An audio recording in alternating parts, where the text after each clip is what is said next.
Right now, I just want to do my best to like ask my grandparents like any little bit of information that I want to know. Everything silly, like, oh, when did y'all meet, like what was that like, your first date, all that type of stupid stuff. So it's kind of getting harder to have those conversations with her now. Like after my grandfather passed, honestly, her brain was just like super different, and I couldn't imagine sleeping next to somebody for 50 something years and waking up one day and like that's tough. So yeah, life, it's like crazy. Your life is really like a hill, you know. It's like you start off as a baby and people have to take care of you, and then they teach you how to take care of yourself, and then you get to this peak where you're taking care of yourself and others if you have kids, and you know, and then all of a sudden it's back to like now your kids have to take care of you, and you know, it's just so or you got to crazy. take care of somebody else's kids,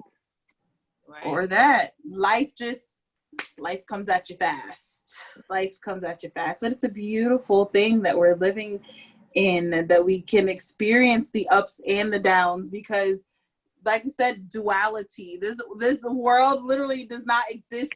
The light cannot exist without the dark, right? Like it literally is impossible. You can't even appreciate the light without the dark. So you know, and my advice to the world and to all of our millions of listeners out there,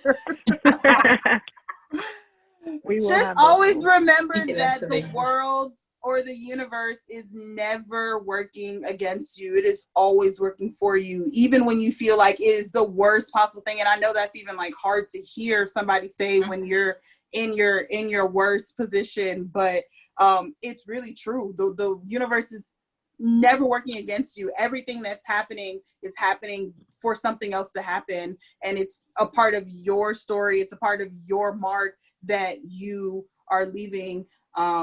We all have a purpose, and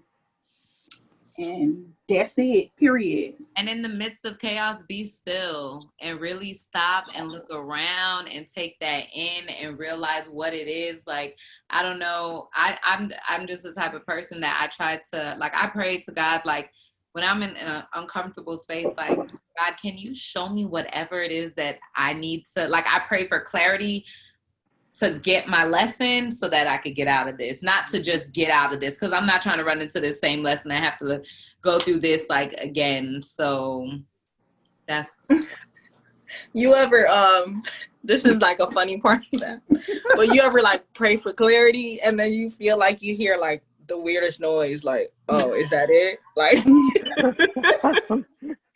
a lightning or thunder, and I'm just like, is that supposed to be the clarity? Like, what is reading the signs is hard. Like trying to figure out what the signs are and trying to figure out exactly what the signs are telling you to do, right? Because like talking about me quitting my job, right? When I was supposed to take a leave of absence, and then I had to fight for the leave of absence, and so my option was either get the leave of absence or quit. That's what I told my job was my option. Get the leave of absence or quit. And when I was struggling to get the leave of absence, when they were, you know, going back and forth with me, I'm like, so what is it that I'm supposed to be doing, right? Is it wrong that I'm struggling for, like, if I'm struggling for this leave of absence, does that mean I'm supposed to stay working? Or is quitting actually the right option? Is that smart? Is that the good thing for me to do? Which one do I do?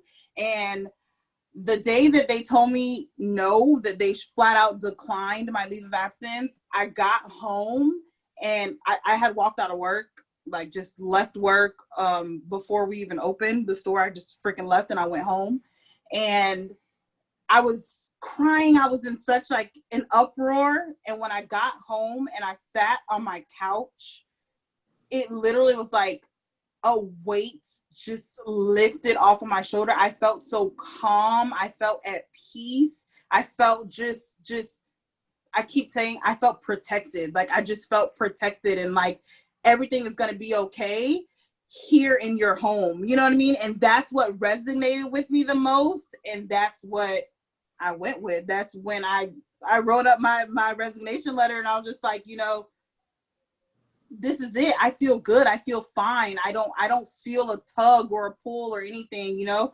And I think that is when you figure out which sign is the right sign, right? It's like what really resonates with your soul, what really makes you feel good or at peace or whatever case is. Like that is when you know that's the right decision.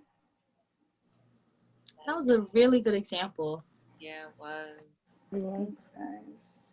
Well, ladies, it's been another episode. Love you all lots. Love you all. Love you guys. Thank you for tuning in.